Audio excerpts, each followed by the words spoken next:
Tonight, mask wearing set to end in South Australian schools, but not just yet. And Broken Hill residents endure an autumn soaking.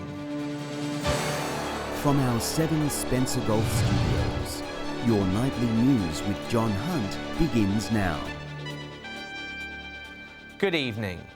Compulsory mask requirements will remain in South Australian high schools for a little longer, but the end is coming for the measure.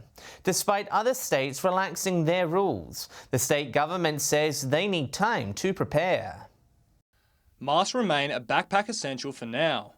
The Premier today announcing that South Australian high school students and teachers will be required to wear them for the beginning of Term 2.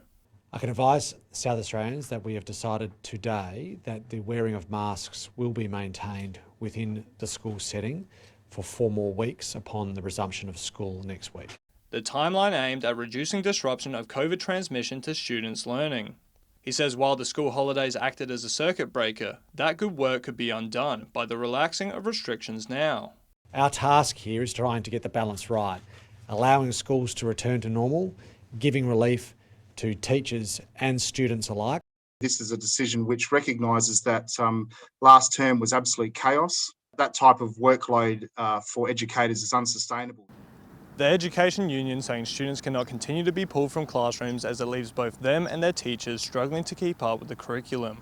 For those parents who are unhappy about that, I'm really sorry, but what this does is actually maintain the learning program for students, which is most important, as it's also most important to ensure that we have a safe workplace for staff and students. The ensuing 4 weeks will be used to better equip classrooms against widespread transmission. There is a number of other things that this will give us some time to achieve, and that includes fast-tracking the completion of the ventilation work. Mask wearing will not be mandatory in primary schools but remains recommended. Today's decision another step in the return to COVID normal life for South Australian families. Edward McCarroll, 7 Spencer Golf News. Broken Hill residents are in the middle of a deluge, with a severe weather warning in place for the region. Emergency services are urging motorists to avoid flooded roads and drive to the conditions. With the heavens opening up, Western New South Wales is getting a downpour. Broken Hill recording 28 millimetres since 11 p.m. last night, with up to 60 to 70 millimetres expected by tonight. An afternoon thunderstorm adding to the intensity of the rainfall. However, there is some relief on the way. But the good news is, if you're wanting the rain to ease off, is it should start to ease off later in the late afternoon, evening period. This time around, the SES and City Council were ready to help residents and business owners. The two joining forces to set up a sandbag station at Memorial Oval. Yeah, look, I guess we learned from previous events that we got quite busy with sandbag requests, so we wanted to give the community a chance to be able to prepare. The station said to be a permanent aspect of responses to future weather events. Look, I think we've sort of proved this time round that it does work, and it's a good way for the community to get involved and do, like I said, something to help themselves. But it won't be dry for long, with wet conditions to return over the weekend. Well, there's another burst of rainfall expected to come through, and that'll be for your area probably Saturday. Friday there'll be some showers around, but certainly Saturday looks like being another burst of some rainfall. Anyone needing sandbags is advised to contact the SES. Joshua Mercer, 7 Spencer Golf News.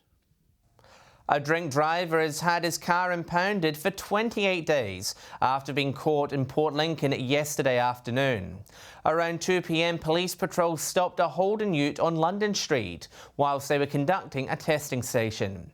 The driver, a 52-year-old Port Lincoln man, allegedly blew a positive reading of 0.181. He was reported for drink driving and was also issued with a loss of licence for 12 months. The state government will invest $6 million into charities such as Vinnie's SA to tackle homelessness. The funding will help provide secure housing alongside health, education and employment services for those sleeping rough. The government will also invest $180 million to deliver 400 new public housing homes across the state, with a maintenance blitz on a further 3,000 homes to come. The Premier says the new and updated homes will provide shelter to families in need. Spencer Gulf residents who want to become professional firefighters are now encouraged to apply to the service.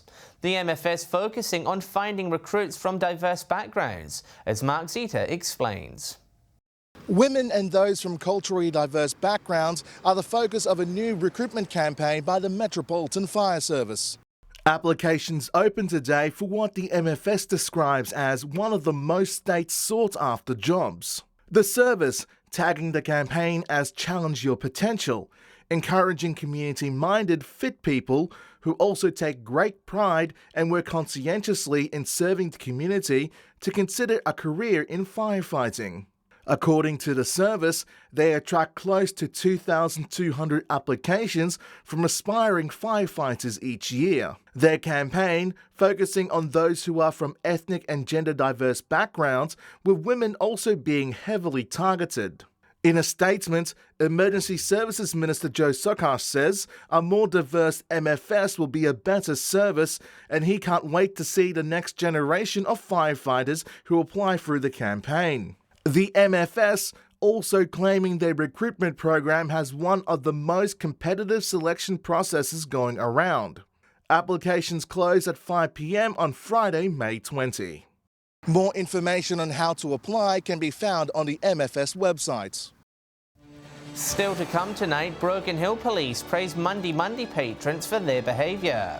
And 500 miles of music getting ready for liftoff.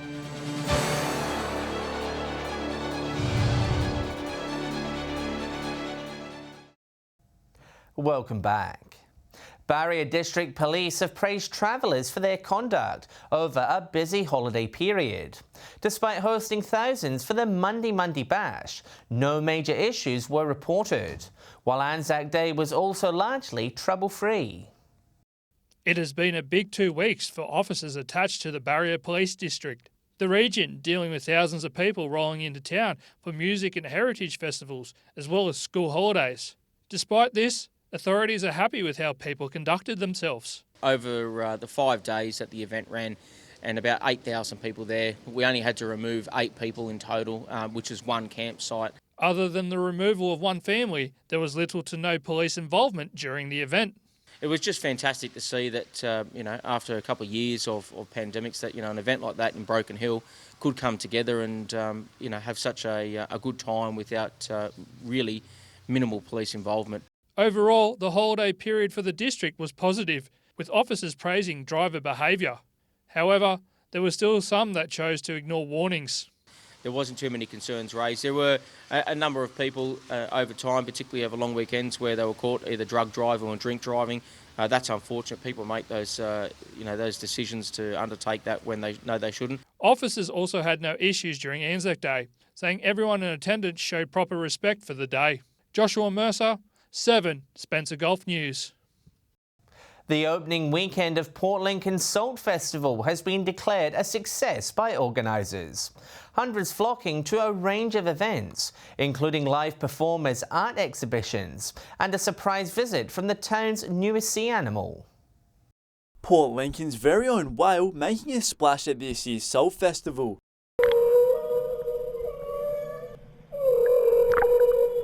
The story of the Whalers Way Nursery, an inspiration for Bungala artist Vera Richards' works. Chalk drawing on the ground, that was Numina, the sacred whale, so Whalers Way is a very significant site for us out there.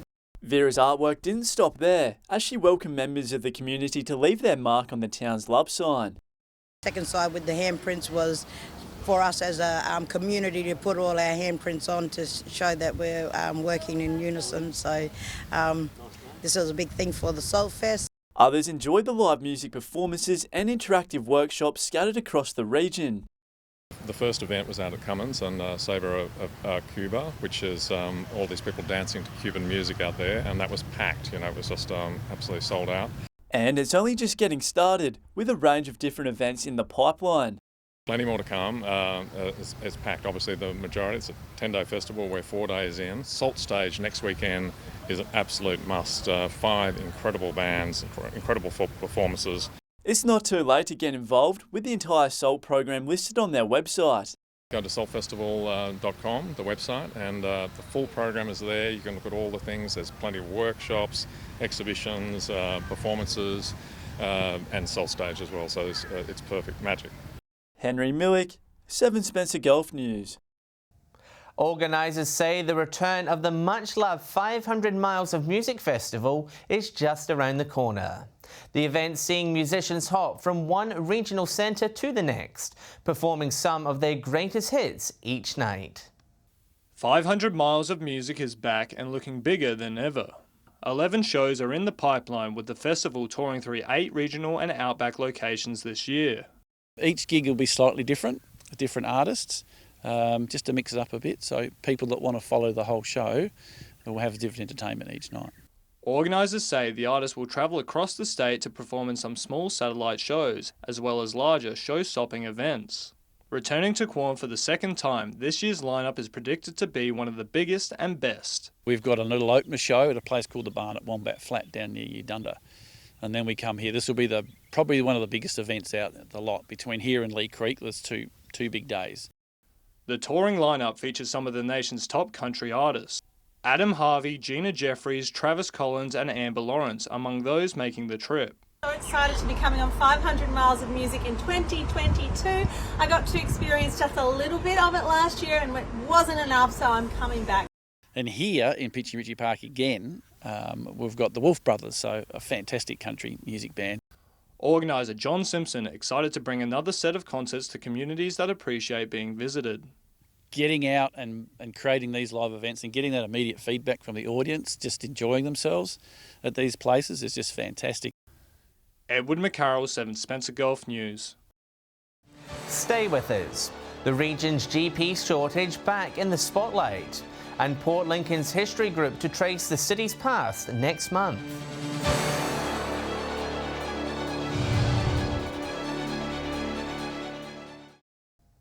Hello again. Australia's peak body of general practitioners has renewed calls for whoever is elected in next month's federal election to boost support for GPs in rural and remote areas. The RAC GP's president, Professor Karen Price, says those living in rural communities have poorer health outcomes compared to their city cousins, citing higher rates of chronic disease such as diabetes and coronary heart disease. The Port Lincoln History Group will be taking part in this year's State History Festival with their Find Your Pioneer event. They're running their first cemetery tour this weekend, encouraging people to discover a piece of local history. It's a tour to die for. First established in 1839, the Pioneer Cemetery at Port Lincoln is home to more than 1,000 plots. The Port Lincoln History Group is preparing to give locals the chance to learn more about these lost souls. What we're trying to do is get people to come out here and find their pioneers. During a study we did last year, we found 60 people in the cemetery that previously classified as unknown. We'll be running tours each hour through the cemetery at some of the more interesting graves that we know about. It will be one of the very few cemetery tours held in SA, with the History Group offering a guided experience highlighting the town's earliest pioneers. It starts at the entry where we talk about the Indigenous people that are buried in here, and then we do a lap around the cemetery, and we cover all sorts of aspects. There's the oldest grave, which is the oldest marked grave, which is standing in front of. People can walk through and discover the people who lay before them, while also hearing the stories of doctors, poets, murderers and tragedies. We'd like to feel that we can assist people who are looking for their history, and we've got a lot of records in the History Centre in Flinders Park. Guided tours will run on both May 1 and 8, starting at 1 p.m. and finishing at 4. Henry Millick, 7 Spencer Golf News. Turning to sport now, and 2 local football leagues held special ANZAC Day matches. In Port Lincoln, Marble Range had a convincing victory over Whyalla. With the details of this and the rest of the weekend's sports results, here's Mark Zeta. Impending wet weather held off for most of ANZAC Day, with football leagues in Port Lincoln and Broken Hill holding special matches in the afternoon. Starting off with the Port Lincoln Football League, with Marble Range and Whyalla matching up for ANZAC Day. Way Back started off strong in the first quarter, scoring 2 goals and 3 behinds. Unfortunately for them, the Magpies upped the pressure from the second quarter onwards, with the final score 123 points to 43. While in Broken Hill, West versus Central squared up in that league's Anzac Day match, the Magpies defeating their opponents by 37 points.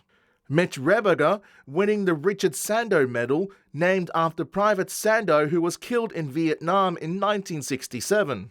Moving over to soccer now, and in State League 2, the Northern Demons went down to Vipers FC 2-1. They next faced Salisbury United. In the Amateur League, Savoy were too good for Para Hills United in their 5-0 victory at home on Sunday. Jack Scoot having a day out, scoring all the goals for Savoy. They will next face Unley United in Port Pirie. In Whyalla, it was the opening round of the league championship.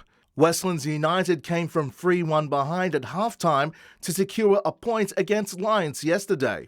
Wanderers and Steel United was postponed due to COVID. Finally, turning to Club 8-Ball Pool in Whyalla. Old Firm having a comfortable win against top side Steel Green. Whyalla City taking out the Senators 6-3, moving up to 7th place on the ladder. Lions Gold moving back to the top of the ladder after defeating Sham Thistle, who had to forfeit a couple of games. And it was a close victory for the Rifle Club. That's a wrap of the weekend sports results. If you would like your team to be featured in our next bulletin, let us know through our Facebook page. Stay with us after the break. A Port Augusta group set to host a music workshop. And Alex Sykes will join us with all the latest weather details.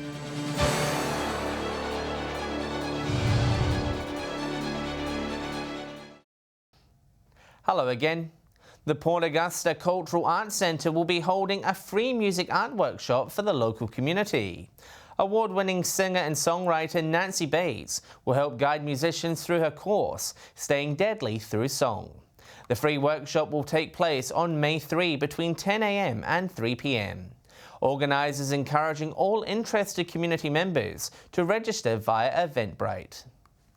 Time now to take a look at what's happening in the weather across the region over the next few days. With all the details, here's Alex Sykes. Thanks, John, and good evening to you and our viewers. Rain in most parts of our region today. We'll have some reprieve in the middle of the week, and then those showers will return in time for the weekend. At 3 p.m. today, Port Lincoln was partly cloudy and 22. Broken Hill was 15. Clare was cloudy and 21. Looking further out across the region, our Port Augusta was 22. Whyalla was 20. Port Pirie and Kadina were both 21. Clare was 16. Cooper Pedy was partly cloudy and 22. Taking a look at the satellite image now, thick clouds swirling into southeastern South Australia with a broad trough is causing showers and rain. Cloud further west in cool winds is causing some showers over central parts. High cloud pushing over western parts is not rain bearing. Moving on to tomorrow's weather outlook now, and we'll start with the Gulf waters. East to northeasterly winds 10 to 15 knots, seas around a metre, and south to southwesterly swells below a metre. There are also a number of warnings current for South Australia, including a marine wind warning and a final flood watch for Flinders Ranges and parts of the northwest and northeast pastoral districts. Mostly sunny in Port Lincoln with 23 degrees tomorrow. Cleve and Woodner are both set to reach 24. 23 degrees expected for Whyalla and Kadina with mostly sunny conditions there. Port Augusta will be partly cloudy and reach 25. Port Pirie is set to also reach a max of 25 degrees. Clare will be partly cloudy and 22, and Broken Hill will have an early shower or two, also 22 degrees. Taking a look further through the week now, mostly sunny conditions forecast most parts on Thursday. Port Pirie and Port Augusta both 28 degrees. Woodner and Kadina 25. Cloud clearing in Port Lincoln also 25 degrees. Partly cloudy in Broken Hill where it'll reach 24. Whyalla and Adelaide to top 27. Showers expected across the region on Friday. Woodner, Whyalla, Kadina and Port Lincoln all set to reach 22 degrees. degrees, 23 degrees forecast in Port Augusta and Port Pirie. Broken Hill will reach a max of 26. Similar conditions forecast on Saturday, unfortunately. Possible morning shower in Port Lincoln with 19, partly cloudy in Woodnett with 20, Whyalla and Kadina also set to reach 20, and Port Pirie and Port Augusta both 21 degrees. Let's hope the rain doesn't put a damper on the second half of the weekend, John, and that's all the weather from me for tonight. It's back to you. Thanks for that, Alex. And that's the local news this Tuesday evening. Thanks for joining us.